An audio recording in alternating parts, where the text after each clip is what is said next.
Bonjour à tous et bienvenue dans un nouvel épisode du Clic d'Alix en compagnie de la seule unique, Gaëlle Garcia-Diaz. Coucou Alix. Est-ce que cette interview n'était pas l'une des plus attendues ? Très très fort. Moi j'ai eu énormément de DM, beaucoup de gens sont venus m'écrire pour me demander c'est quand, est-ce que tu viens bientôt Et puis suite à notre première interview, parce que c'est pas la première fois du coup qu'on se voit. Oui, on a fait, je vous la mettrai dans la barre d'infos, une interview pour le format Elles font YouTube qui est sur la chaîne YouTube de YouTube, je vous mets ça dans la barre d'infos. Ouais. Et là c'était vraiment axé sur ta vie sur le taf, genre création de contenu, full professionnalisation. Ouais. Et c'est vrai que moi, en tant qu'intervieweuse, je me suis dit, ok, on a tenu quand même une bonne heure sur cette interview, juste en parlant du taf. Et j'avais tellement de sujets qui me venaient. J'imagine, ça devait être un calvaire sur le perso, en fait. Et quand j'ai fait l'interview, premier truc que j'ai fait après, dans mes notes, j'ai noté plein d'axes pour pas oublier, suite à l'interview, en me disant, c'est génial, ça. Le jour où on le fait, trop smart. Dans ma tête, plein de trucs frais. Bah meuf, ça y est, on y est. On y est. Le jour est là. Ce que j'aime bien dans le clic, c'est de partir un peu de façon chronologique pour qu'on remonte, tu vois, au début et qu'on comprenne qui tu es aujourd'hui, parce que forcément, ton enfance, ton adolescence a eu un impact sur la femme que tu es aujourd'hui. Et finalement, tu as assez peu parlé de toute ton enfance. J'ai regardé plein d'interviews que tu as fait. On a beaucoup parlé du poker, on a beaucoup parlé de Hollywood taf, Girls, du taf. Ouais. Mais Gaëlle et pas Gaëlle Garcia-Diaz, on n'en a pas trop parlé. Ouais. Donc je voulais savoir où est-ce que tu as grandi et quel était ton schéma familial, quoi. Alors, j'ai grandi dans une petite commune qui s'appelle Drogenbos, en région, entre guillemets, bruxelloise. Donc c'est pas à Bruxelles même. C'est dans le Brabant flamand, comme on dit. Donc, j'ai été éduquée dans la langue néerlandophone, mais aussi français à la maison, espagnol. J'ai été, dès mes premières scolarités, c'est-à-dire même depuis la crèche, j'ai été en néerlandais. Donc, c'est la langue qu'on parle en Belgique, mais aussi en Hollande, par exemple, Nederlands. Et donc, je suis la cadette, la petite dans une famille très aimante, finalement. J'ai eu une belle jeunesse, en vrai. Donc, t'as un frère ? Ouais, j'ai un grand frère, Xavier, qui a 3 ans de plus que moi. Et on a fait toutes nos scolarités ensemble, lui et moi, dans les mêmes écoles. Enfin, c'était assez cool. Mais ouais, Drogenbos, petit patelin, pas très... ça veut dire bois sec, Drogenbos. C'est super, ça vend pas du rêve. Bois sec. Donc, c'est ton père qui est espagnol ? Ouais, mon père est espagnol. Ok, et ta maman qui est belge ? Qui est belge. 100%. D'accord. C'est quoi ton plus beau souvenir d'enfance ? Mon plus beau souvenir d'enfance, sans hésitation, quand ma mère... c'est pas un souvenir spécifique, mais c'était tous les ans, quand ma mère décorait la maison à Noël. J'adore la déco saisonnière et je pense que y a pas de doute à avoir. Je pense que je tiens ça de ma daronne, qui adore rêver finalement. C'est quelqu'un qui aime mettre un peu des paillettes dans sa vie. Et la déco saisonnière en faisait partie. Et c'est vrai qu'on allait dans les marchés d'école acheter de la petite déco de Noël. Et puis elle récupérait aussi les décos de sa propre mère. Et donc on était vraiment sur une déco, alors meuf, kitsch à crever, 90s de ouf. Mais ça m'a laissé une trace très nostalgique. J'adorais ce moment. L'odeur aussi de l'arbre qu'elle allait sprayer avec de la fausse neige, une odeur ultra chimique. Mais je crois que c'est le plus beau parfum du monde pour moi, cette odeur-là, ouais. C'est pour ça que... De neige artificielle. Aujourd'hui, tu refais des décos de ouf pour Noël. J'adore ça. Je suis obsédée.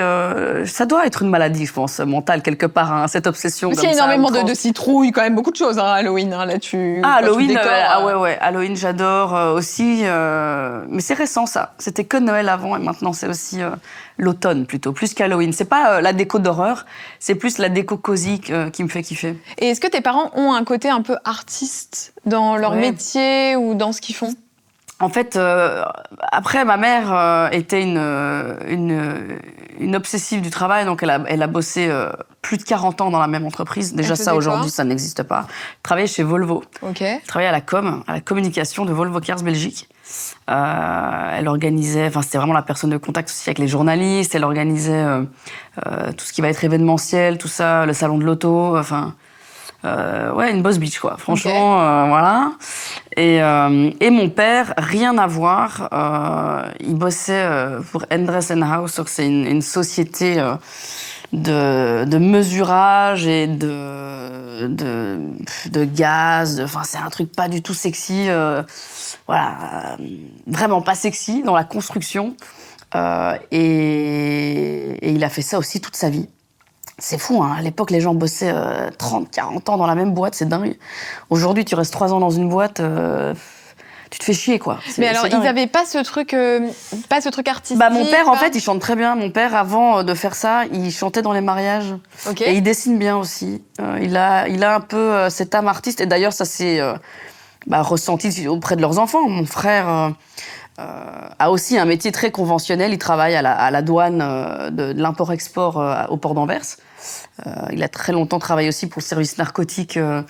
Les contrôles des conteneurs et tout ça. Donc, de nouveau, pas du tout sexy. Par contre, en plus de ça, il fait du stand-up, il fait du rap. Ton frère ? Ouais, et il est très drôle et c'est un artiste incroyable. D'ailleurs, j'ai une de mes dernières campagnes, Martin Cosmetics, Vroom Vroom, c'est mon frère qui est dans le clip. Ok, d'accord. Le 3e gars qui rappe, parce qu'il y a Glenn, il y a moi-même et il y a mon frère, Xavier. C'est un artiste. Comment il vit ta notoriété ? C'est une très bonne question. C'est vraiment particulier parce que j'ai toujours l'impression de pas en faire assez, tu vois. Il y a un peu ce truc où moi je vis un rêve un peu éveillé. Après, c'est pas sans douleur et sans travail non plus. Complètement. Hein. Ouais. C'est fou de se dire qu'on a eu tous les deux la même éducation. On avait tous les deux beaucoup de rêves en tête. Et quand tu le regardes lui et moi, en termes de aller au bout des choses, on est 2 personnes complètement différentes à ce niveau-là. C'est comme si il y a ce côté très défaitiste qu'a mon frère que j'ai jamais eu. J'ai toujours eu ce truc de si je me plante, c'est pas grave. Mais je peux pas arriver un jour sur mon lit de mort et me dire putain, j'aurais quand même peut-être dû essayer. J'aurais dû essayer, tu vois. Et puis c'est très complexe aussi parce que en vrai, il tente des choses, tu vois, et ce qu'il fait, il le fait bien. Et alors c'est dur parce que moi je suis là dans un truc un peu qui rayonne, je prends un peu la lumière, tu vois, par la force des choses. Et tu te dis, mais est-ce que j'en fais assez ? Est-ce que je devrais pas le pousser ? Est-ce que je devrais pas le mettre plus en avant ? Et il y a un peu un sentiment de culpabilité, ouais. Mais j'entends ça souvent, hein. J'ai beaucoup d'amis aussi qui sont dans le métier qu'on exerce, toi et moi, et qui ont un peu ce même truc de se dire, putain, est-ce que c'est aussi un peu son rêve, tu vois ? Est-ce que il demande à être mis plus en avant ? Pas du tout, je s'en bats les couilles. Oui, donc c'est juste toi. C'est toi et toi-même, quoi. Ah ouais. Okay. De ouf. Mais il y a plein de trucs où je l'intègre dans mes projets. Par exemple, mon album, j'ai tout coécrit avec mon frère. On a fait cet album à 2. Mais tu vois, par exemple, il va m'écrire à des heures pas possibles en pleine nuit en me disant viens, meuf, on se refait un projet musical. Viens, je t'écris un album. Tu vois, il a ce besoin, tu vois. Et moi, je cours partout. Je suis un oiseau sans tête. Et je suis là, j'ai pas le temps, frérot, tu vois. Et c'est trop triste parce que j'aimerais bien pouvoir dire ouais, grave, viens, on y va, ça nous fera des souvenirs à vie, grave, je suis chaude. Mais j'ai pas le temps parce que je cours partout, parce que j'ai 200 projets en même temps et c'est un peu triste, ouais. En fait, je pense qu'il y a ce truc avec la famille, on se permet peut-être plus facilement de leur dire non parce qu'on sait qu'ils seront toujours là. Peut-être, ouais. Que dans les projets pro, tu te dis, vas-y, si je dis non, ils vont passer à une autre meuf. Ouais. Et la famille, en tout cas, quand tu as une relation saine avec ta famille, parce que c'est pas le cas de tout le monde, mais tu sais qu'ils peuvent comprendre, entre guillemets, et qu'ils vont te pardonner ce truc. Peut-être. Enfin, moi, je le ressens comme ça, après... Ouais, c'est vrai, mais c'est quelque chose qui... j'y pense souvent, ouais, à ce point-là, ouais. Et ado, t'étais comment ? Est-ce que t'étais une ado rebelle ou est-ce que... Quoique, après rebelle, j'étais gentille en vrai. Franchement, j'étais minouche. J'étais un pitre. Tu vois, j'étais très dans le spectacle, hein, depuis toute jeune. Hein. Tu sais, la gamine qui venait tirer les manches à tout le monde lors de grands dîners de famille, les repas de famille en mode « Ah, je vais vous faire un sketch, c'était moi. Hein. Ça, la cousine. Ouais, la cousine qui montait les spectacles. C'était moi, meuf. C'était toi, la cousine. Tous les week-ends, j'étais là, je descendais le petit piano, je chantais, je dansais. Ah putain, qu'est-ce que je devais les saouler, meuf. Et jamais ma mère, pas une fois, a râlé ou a dit non, et il fallait que tout le monde regarde et écoute. Bah, évidemment. Et vraiment, et je te jure, premier degré, dans le regard de ma mère, il y avait un « Oh, c'est chouette. Oh, j'aime bien. Regardez-la comme elle est mignonne. » Et aujourd'hui, elle pense quoi alors? Je crois qu'elle est fière de moi. Ouais, bah, je l'ai vue récemment, parce qu'on ne se voit pas énormément, mais je l'ai vue récemment. Je l'ai invitée, c'est la première fois que je l'invite sur un event que j'organise. Et j'avais fait un gros event sur 3 jours pour Martin Skin. Dans un spa, une retraite bien-être, spirituelle. Et j'ai eu envie de la faire kiffer et de l'emmener avec moi. Donc elle est venue avec une de ses meilleures amies. Et j'ai vu dans son regard, ah oui, ok. Parce que c'est la première fois qu'elle vivait Elle se rend pas dans compte, l'épicentre en fait, d'un truc lié à mon taf, tu vois. Elle est connectée un peu sur les réseaux pour voir, Ouais. pour Elle regarde tout ce que je fais. Est-ce que parfois elle te fait des retours pas ouf? Non, jamais. Elle m'a jamais dit ah, ça j'ai trouvé moins bien ou ça c'est pas dingue. Elle est jamais dans. Enfin, après, je pense qu'elle en pense pas moins, tu vois, mais elle est pas du tout dans le jugement. Ou je crois qu'elle se dit que c'est pas sa place du moment que je suis heureuse et que je fais ce qui me plaît. Bon, bah, tu vois. Ouais.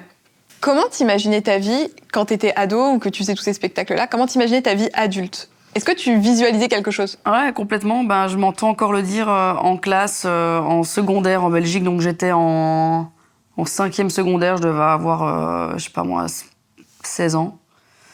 Ou en 4e, je crois. Je devais avoir 15-16 ans. Et je m'entends encore dire à ma prof de français, lorsqu'elle nous demandait ce qu'on avait envie, quelles étaient nos projections de vie. Et moi, je dis, moi, j'ai envie de faire de la direction artistique. Je veux être DA, je veux être chef DA d'une boîte ou d'une marque.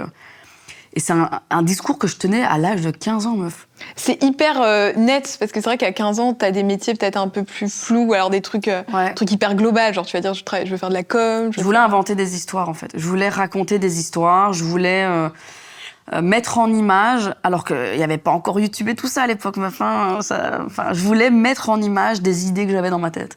Okay. C'est ce que j'avais envie de faire. Alors, dans quelle direction, quoi, comment, aucune idée, mais je voulais créer des choses.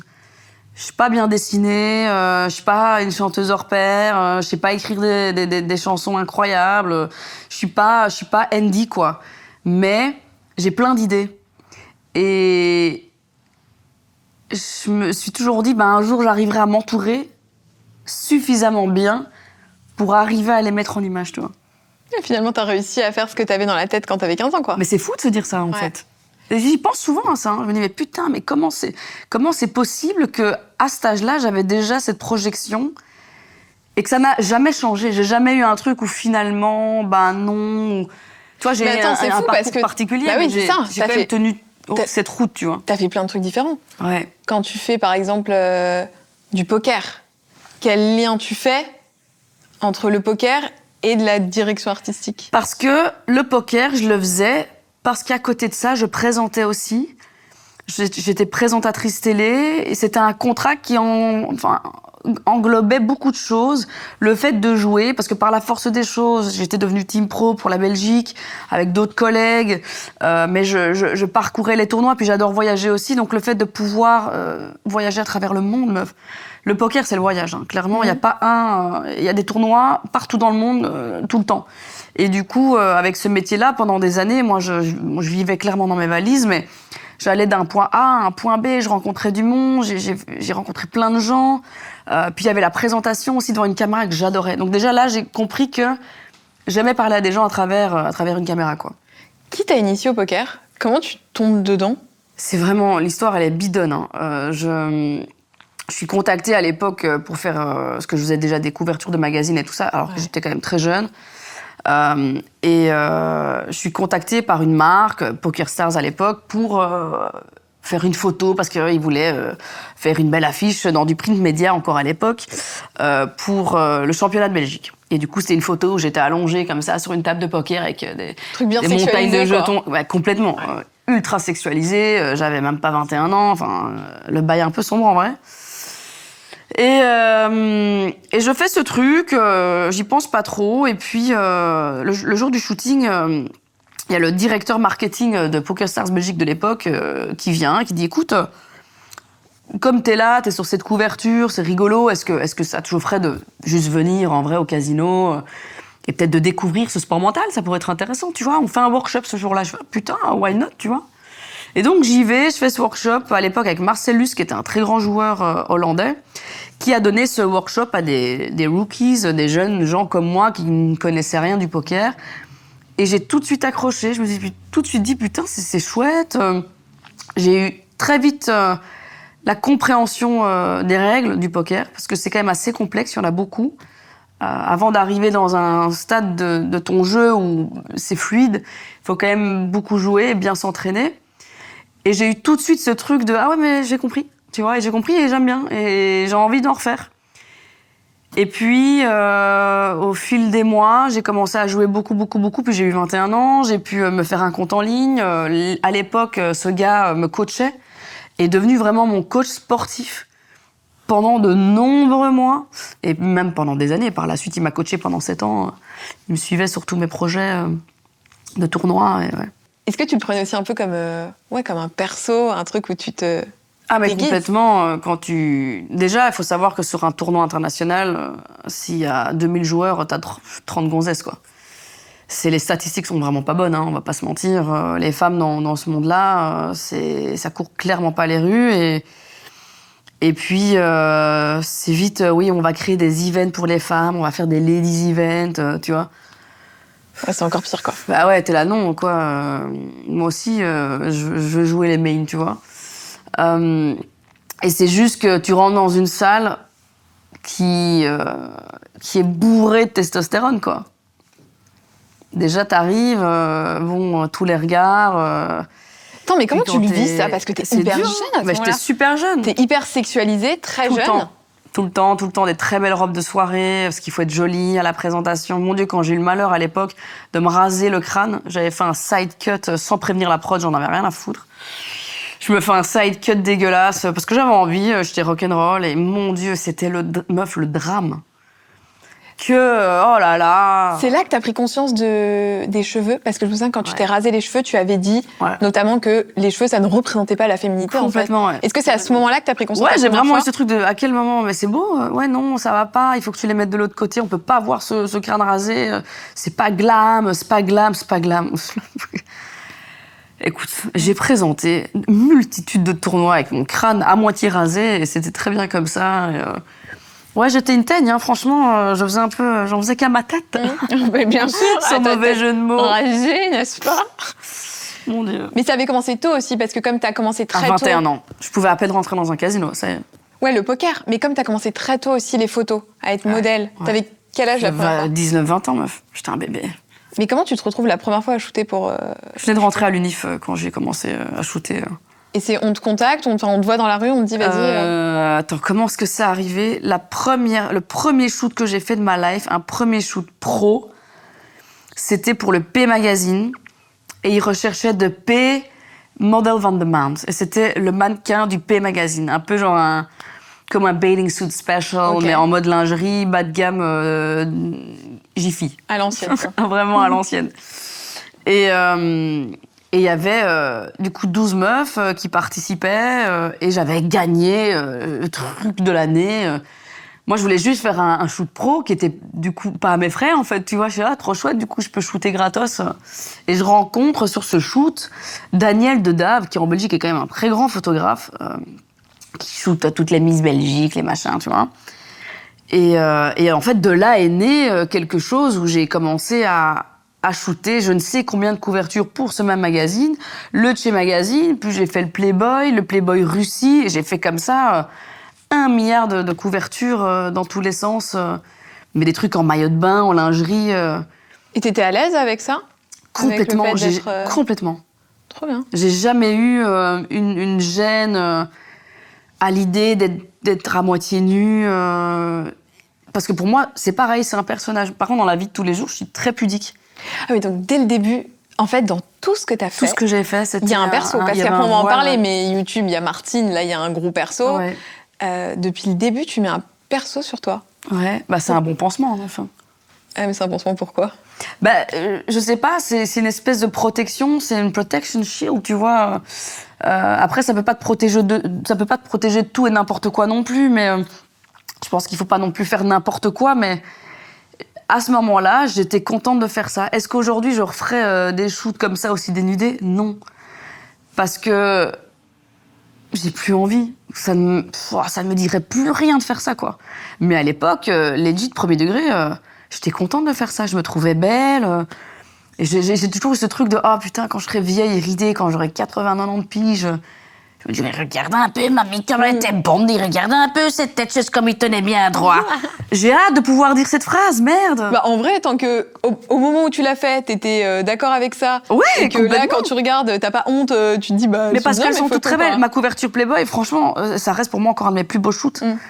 Les photos sont extraordinaires. Il y a absolument rien de vulgaire.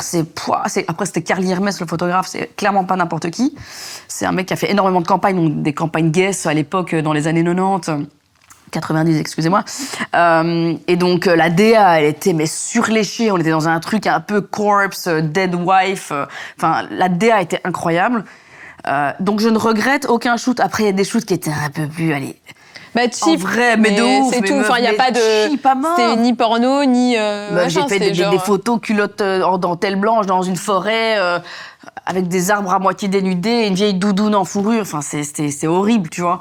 Mais meuf, je regarde ces photos et je dis putain, c'était une chouette journée, putain, c'était marrant, putain, allez, regarde ça, c'est moche, mais qu'est-ce que c'est drôle. J'avais lu une ITV que tu avais fait, c'était pour les inrecuptibles, je crois. Et tu avais dit, on ne s'expose pas par narcissisme, mais parce que y a une faille qu'on a, et le fait de s'exposer comme ça en photo, c'est pas pour rien. Sûrement, et je crois que je maintiens ce propos. Ouais. Et ils n'avaient pas creusé quand tu as dit ça. Et je trouvais ça hyper fort comme phrase. Je me suis dit, c'est fou que personne n'ait creusé ça. Donc, tu avais dit précisément, si tout va bien dans sa vie, on ne s'expose pas par narcissisme. Ouais. Qu'est-ce qui, à ce moment-là, fait que tu as besoin de sortir de ton quotidien? C'est ça qui est fou, parce que qu'est-ce que, à cet âge-là, à 20, 22, 23 ans, quels sont tes problèmes à cet âge-là, tu vois? En tout cas, moi, dans ma vie, j'ai jamais eu cette réflexion plus profonde. Je sais que c'est la vérité, mais j'en suis encore persuadée, mais j'arrive pas à me dire, ok, what for, tu vois? Du coup, quoi? Souvent, je pense, ça peut être aussi un moyen, peut-être physique, tu vois, de faire des shoots, de se sentir bien. Est-ce qu'à ce moment-là, tu te sentais bien dans ton corps? Est-ce que t'étais... Non, du tout. Ah, peut-être. Non, du tout. Moi, j'ai été boulimique pendant presque 2 ans.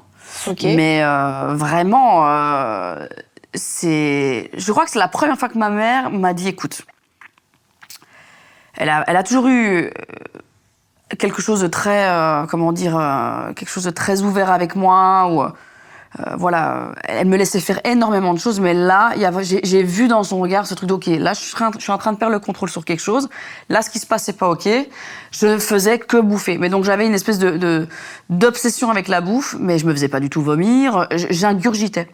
Et je pesais presque 69 kilos, j'en fais 47 aujourd'hui. Ça te donne quand même, ça te donne une jauge.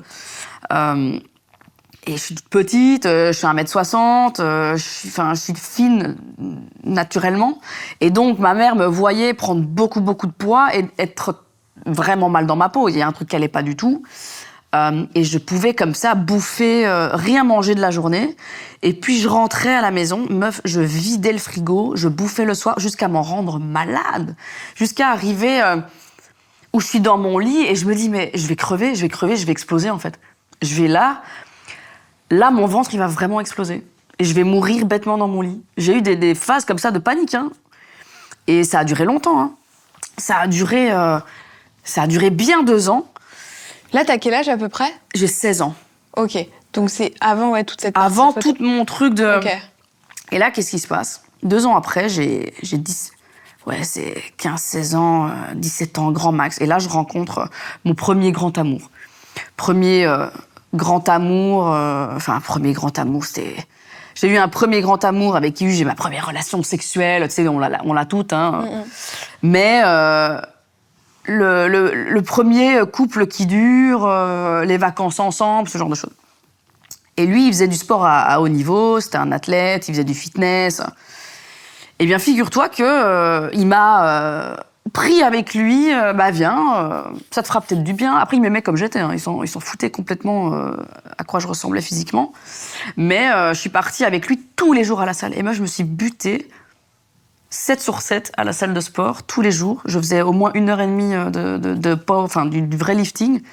Un peu de cardio, mais surtout beaucoup de levée de poids.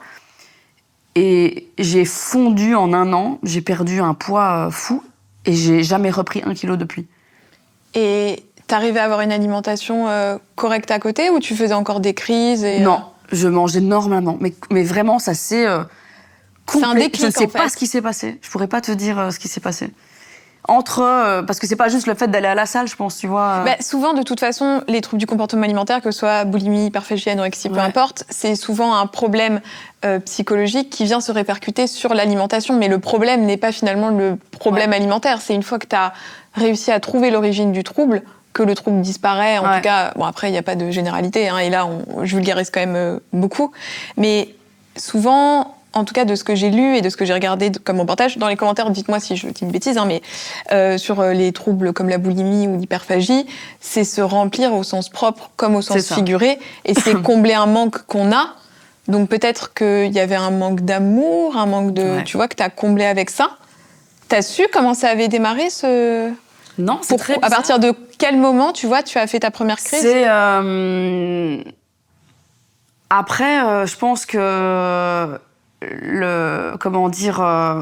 ce qui se passait aussi au sein de l'école, ma scolarité, j'étais pas la plus populaire de l'école. Hein. J'ai toujours eu ce truc où il y avait un espèce d'entre-deux. J'étais la rigolote, mais j'étais pas du tout la populaire. Et j'ai eu, même depuis toute petite, même en primaire, de 6 à 12 ans... beaucoup d'harcèlement à l'école, mais Dieu merci, nous à l'époque, on rentrait à la maison, ça s'arrêtait.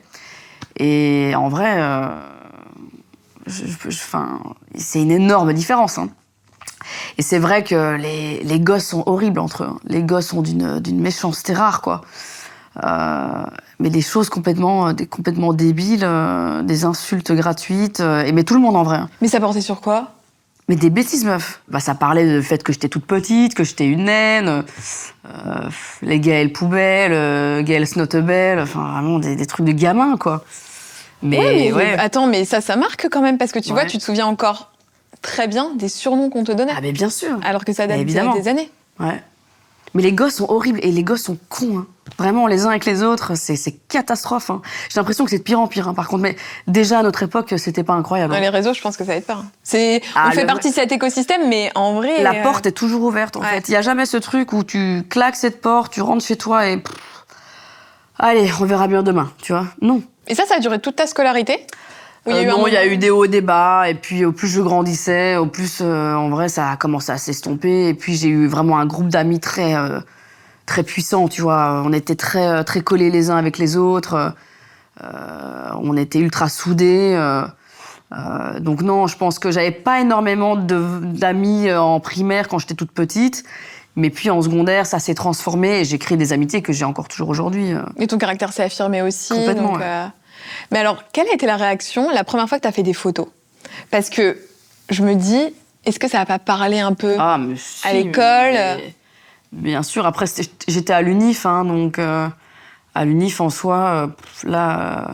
Tu t'en foutais, tu vivais ton truc, quoi. Ouais, et tout le monde s'en foutait aussi en vrai, mais c'est juste que oui, les anciens de la secondaire, tu sais, quand t'as 12-18, oui, ça parlait, ouais, de ouf. Alors qu'aujourd'hui, est-ce que ça parle encore ? Est-ce que ça s'envoie les petits posts de guerre ? Peut-être. Ouais. Qu'est-ce que tu dirais que tes proches pensent de toi ? C'est une question que j'aime bien poser, c'est la vision qu'on a de soi et que les autres peuvent répercuter sur nous. Quand je te dis tes proches, c'est tes meilleurs amis, vraiment ton cercle très très proche de gens qui te connaissent, ta mère, Dan, voilà, vraiment ton cercle proche. J'ai deux cercles, c'est-à-dire que si tu prends les proches familles, tu vas avoir le côté, ma daronne, mon frère, Dan, Gilles, mes amis les plus intimes. Je pense, en tout cas, ils me le font souvent savoir et il y a une certaine fierté, ils sont très heureux pour moi. Avant même de dire « Waouh, on est trop fiers de ce que tu as fait », en soi, ça, on s'en fout. Le plus important, c'est de dire que moi, par exemple, je suis très heureuse pour Gilles, mais vraiment profondément, tu vois. Heureuse pourquoi ? Pour ce qu'elle a construit ? Oui, parce que je sais que c'est ce qu'elle avait besoin. Que pour Gilles, cette sécurité qu'elle a aujourd'hui, parce que c'est quand même quelqu'un qui a galéré, mais cette sécurité, mettre tes enfants à l'abri. Maintenant que je suis devenue maman aussi, tout ça, ça a un autre sens, tu vois.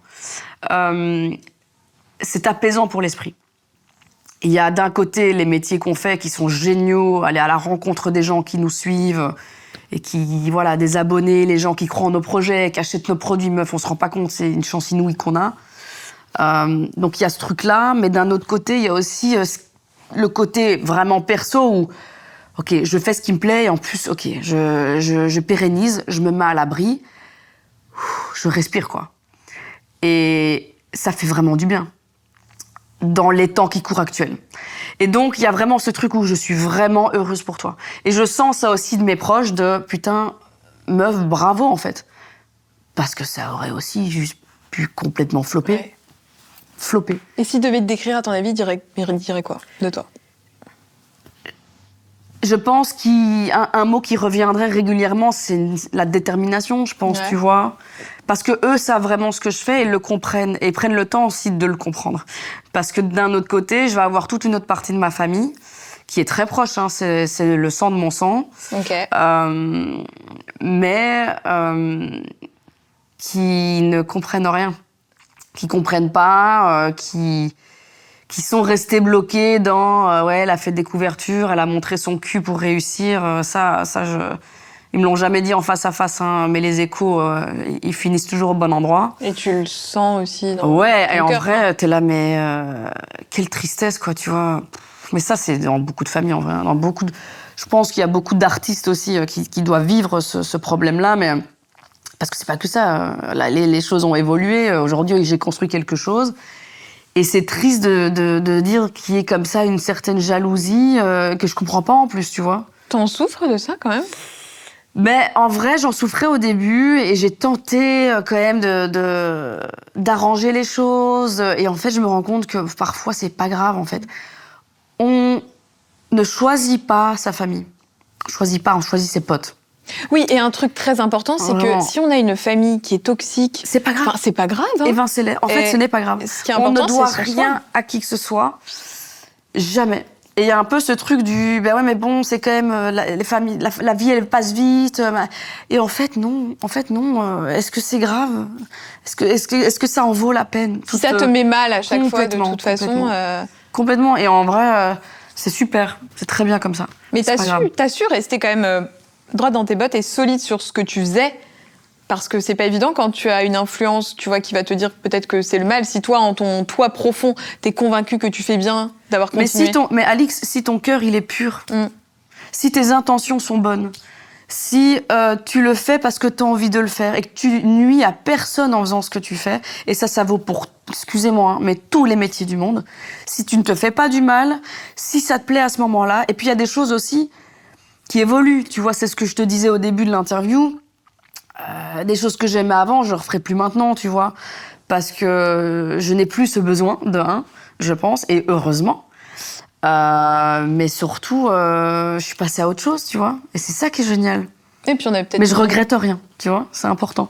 On a peut-être mis le doigt aussi sur pourquoi tu avais besoin aussi, tu vois, de te prouver peut-être à toi que tu pouvais être jolie sur des photos. Peut-être, mais en vrai, c'est sûrement ça. Hein. Tu vois, c'est vrai que quand on fait le lien, même si c'était quelques années plus tard, je pense quand même que c'est lié parce que c'est un rapport au corps. Complètement. Ah bah oui. J'ai jamais... De toute façon, j'étais trop petite pour faire du fashion. Hein, donc, c'était du people, c'était du sexy. Mais ouais, c'est sûr que quelque part, j'avais besoin peut-être de valider quelque chose aussi, tu vois. Tu te sentais validée chez toi? Chez moi, c'est-à-dire? Dans ton entourage, dans ta famille. À cet âge-là? Ouais. Franchement, ouais, ma mère est vraiment quelqu'un d'extraordinaire. C'est plus compliqué avec mon père. Et en fait, ma mère, c'est quelqu'un de très réservé, un peu Premier ministre, tu vois. Ce truc un peu terre à terre. Voilà, elle vient quand même d'une famille, d'un militaire, femme au foyer pour la maman. Ce truc très l'autorité. On ne montre pas ses émotions. Elle a été éduquée comme ça lui a été bourré dans le crâne toute sa vie. Tous les gosses d'ailleurs, parce qu'elle avait un frère et elle a 2 autres sœurs. Et ça a été un bourrage de crâne toute une vie, toute une jeunesse, et tu sens que, en plus elle est vierge, enfin tu vois, en signe astro, il y a un peu ce truc où voilà, ascendant vierge aussi. C'est très carré, quoi. Les petits carrés dans les carrés, les rectangles dans les rectangles, les triangles dans les triangles. Et c'est vrai que elle s'est débridée avec les années, parce que moi aussi, j'ai appris à être dans le dialogue avec elle, d'être vraie en fait, de ne plus être dans le contrôle. Et c'est comme ça qu'on arrive à faire des week-ends où elle vient avec moi, où elle passe un bon moment, on peut tous dire... Ma mère aujourd'hui, je peux tout lui dire. C'est une amie, tu vois. Je sais pas si je t'aurais dit ça quand j'avais 16 ans, tu vois. Est-ce que ta maman, c'est ton amie? Ouais, non. Mais comme beaucoup d'entre nous, tu vois. Je sais pas si toi aussi, t'as une évolution comme ça dans ta relation avec ta mère. Et c'est très drôle parce que comme disent les Américains, je relate à un truc que t'as dit. Je pense aussi, moi en tout cas perso, c'est au moment où mes parents sont séparés. Parce que du coup, tu vois plus ta maman simplement comme ta mère, tu la vois en tant que femme. Ouais. Et donc en tant que femme qui souffre ou non, dépendamment de comment s'est passée la séparation, mais t'es obligée un peu de décoller l'étiquette papa-maman et de voir un homme et une femme. Ouais. Et je pense qu'en étant adulte, tu peux beaucoup plus, tu vois, t'identifier aussi parce que t'as eu ton vécu, ton truc perso, et peut-être que elle, des trucs qu'elle a vécu, tu les as vécus aussi, donc vous êtes un peu sur le même pied d'égalité, quoi. Complètement. Enfin, en tout cas, moi, c'est comme ça que je le ressens, tu vois, dans ma vie perso. Ouais. Quoi. Non, je suis d'accord avec toi. Je suis d'accord avec toi, et encore plus depuis que je suis devenue maman, parce que je suis devenue maman au même âge que ma mère m'a eu moi.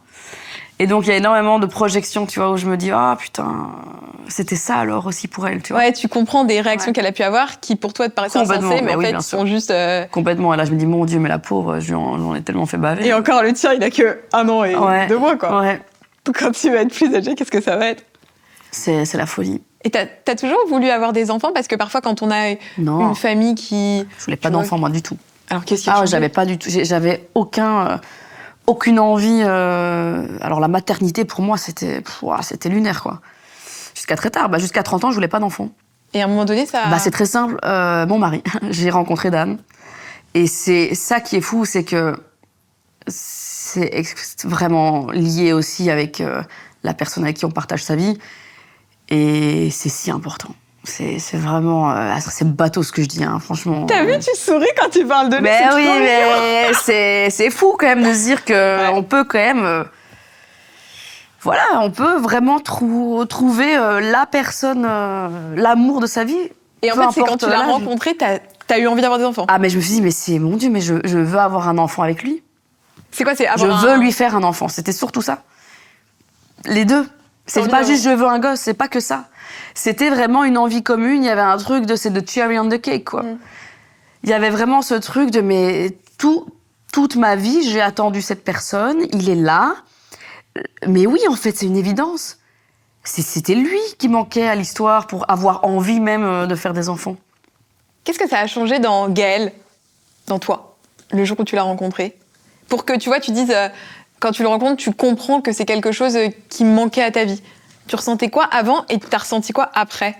J'ai toujours été, quand j'étais en couple avec peu importe qui que ce soit, j'ai toujours eu ce besoin d'être ce que l'autre attendait de moi. Ok. Toujours.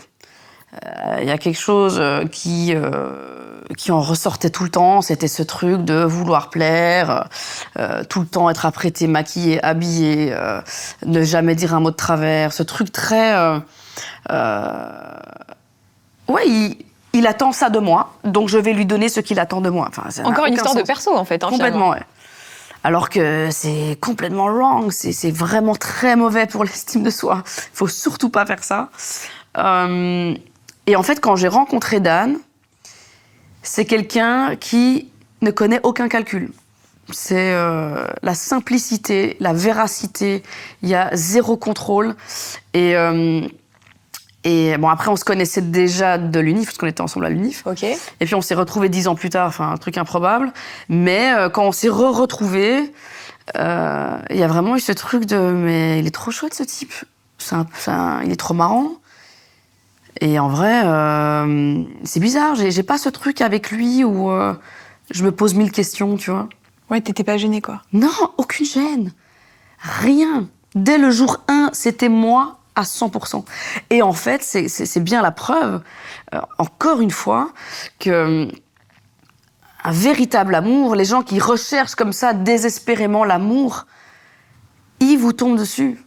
Et quand ils vous tombent dessus, on le sait. On sait si oui ou non on est bleu de quelqu'un. On le sait.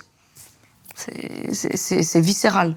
Est-ce qu'il aurait pu te tomber dessus quand vous étiez ensemble à l'UNIF ? Mais heureusement que non, finalement. Parce que là, vous êtes ratés, en fait, à ce moment-là. Complètement. Lui, il était joueur de foot à haut niveau. Il jouait en D1 à l'époque, mais il faisait quand même des études. Parce qu'il voulait absolument avoir un diplôme en plus d'une carrière de foot. Parce qu'il se dit, oui, mais moi, ma carrière à 30 ans, c'est fini. Et puis, je fais quoi ? Je veux m'assurer mes arrières. En vrai, choix très intelligent. Et donc, il faisait le sport-études. Une fois que nos chemins se sont séparés après l'université, moi, je l'ai plus jamais revu, Dan, tu vois. Mais vous étiez potes ou vous aviez eu un petit truc ? On était dans la même, on était en relations publiques. Et puis moi, je suis partie faire de la strat et des statistiques en master, donc rien à voir. Lui, il a continué le foot. Parce que, bon, moi, je faisais de la stat à l'époque pour le poker, donc ça m'arrangeait, mais c'était la seule unique. J'avais 2-3 maths à faire, c'était vraiment l'unique raison. C'était pas du tout par passion, vraiment pas, parce que c'est infernal et horrible. Mais non, tu te rends compte, c'est sûr et certain, si à l'époque où j'étais pas 100% construite, j'avais rencontré Dan, même si c'est quelqu'un d'extraordinaire, même lui n'était pas 100% construit, mais ça aurait foiré.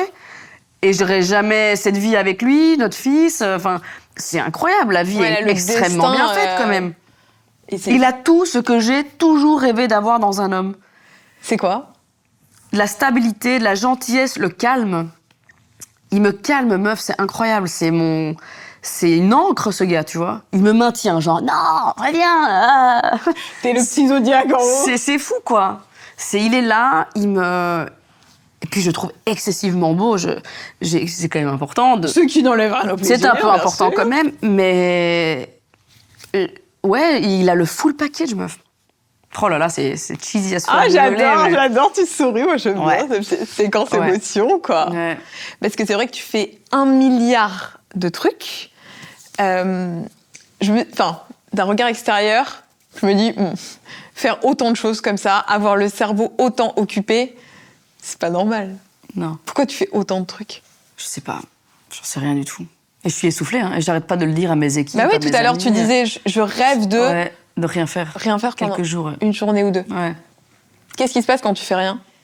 Tu flippes ou pas ? Bah, c'est que je ne sais pas, parce que on m'écrit 100 fois par jour. Je ne peux pas ne rien faire pendant 2 jours, éteindre mon téléphone, donner aucune nouvelle à qui que ce soit, ce n'est pas possible.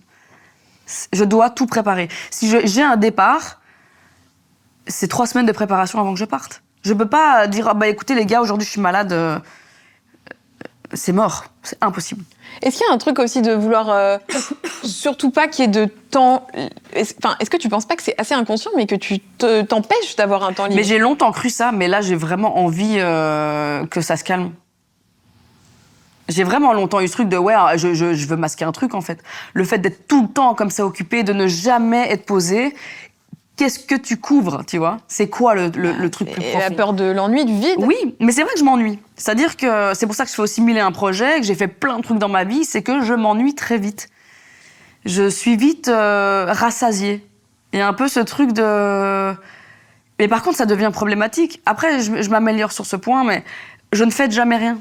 C'est-à-dire qu'il y a plein de succès incroyables, il y a des choses extraordinaires qui se passent dans ma vie, mais je fête pas les réussites, tu vois. T'arrives pas à, en gros, profiter du moment... Ce qu'on a fait, toi et moi aussi, où t'étais invitée après la Samaritaine. On a fait un petit dîner sur le truc en haut de la Samaritaine, là. Ouais. On s'est régalé. Ouais, c'était fou. Et c'était tellement chouette que tu sois là, mais vraiment, meuf, c'est la première fois en 5 ans de vie de marque que je fête, que je célèbre quelque chose. Et que tu prends le temps. Parce que là, on était assises pendant 2 heures, on n'avait pas le choix que d'être là, et juste de passer juste une bonne soirée. Simplement, et de se préoccuper de rien. C'est fou, hein. Et ouais, c'est ce qu'il n'y a pas ce truc. C'est fou après que ça me mette autant de temps à arriver, quoi. C'est pas normal, tu vois. Et c'est vrai que je me suis fait une promesse de fêter toutes ces choses qui sont incroyables que la vie m'offre, en fait, tu vois. C'est extraordinaire. J'ai trop longtemps mis ça de côté, genre c'était normal, tu vois. Oui, mais parce que je bosse dur. Oui, mais non, Gaëlle. C'est un mensonge. Ce n'est pas parce que juste on bosse dur. Les gens qui vous font miroiter que si on bosse dur dans la vie, on arrive à tout, c'est des couilles.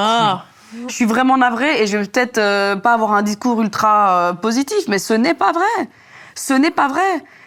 Il faut être au bon endroit, au bon moment, entouré des bonnes personnes, avoir la bonne idée au bon moment. Et bosser très dur, ça fait beaucoup d'éléments, tu vois. Il y a un vrai truc sur la méritocratie. Et moi, je suis assez remontée aussi comme toi par rapport à certains discours sur les réseaux, où je trouve que ça peut filer des complexes, tu vois, de dire work hard, play hard, mais on part pas tous... le concept de la boss bitch, moi, j'en peux plus. On part pas tous avec les mêmes chances dans la vie. Hein. Complètement. Tu sais, moi, mine de rien, et il faut le dire, tu vois, je viens pas d'une famille défavorisée, je viens d'une famille classe moyenne. J'ai fait des bonnes études, j'ai eu la chance de pouvoir aller à l'UNIF, de faire un putain de master qui coûte une blinde. Je suis blanche, voilà. J'ai tous ces avantages-là qui ont fait, on va pas se mentir, que la vie m'a tendu une petite main, tu vois. Et je l'ai pris. Parce qu'il faut aussi le voir, ça, et avoir envie, avoir les idées, tout ce que tu veux. Mais il faut un petit bagage, ça aide, meuf. C'est vrai. Non, mais je trouve que c'est important de le dire, parce que ça peut trop complexer de gens. Mais c'est certain. C'est sûr, tu vois, Mais d'un autre côté, c'est aussi, tu dis, oui, mais bon, on donne un exemple, et on se dit, bah super, tu vois, si ça motive les gens à croire en leurs rêves et à tout donner... ça reste quand même mieux que de rien foutre de ses journées, tu vois, d'être lazy as fuck dans son fauteuil. Il y a 2 poids 2 mesures, mais je pense que c'est pas... Mais il faut un équilibre. Je suis d'accord avec toi, Alix, à 100%. C'est pas tout blanc, tout noir, quoi. Non, du tout. On va s'arrêter là pour cette première partie, parce qu'on a dit beaucoup de choses déjà, et je pense que c'est bien qu'on divise en 2, comme ça vous fera 2 épisodes. Je suis d'accord. Donc, on se retrouve la semaine prochaine pour le prochain épisode, et donc la suite de l'interview. On vous fait des très très gros bisous. Abonnez-vous pour pas rater la prochaine vidéo, et puis dites-nous dans les commentaires ce que vous avez déjà pensé de cette première vidéo. À bientôt. Ciao. Bisous.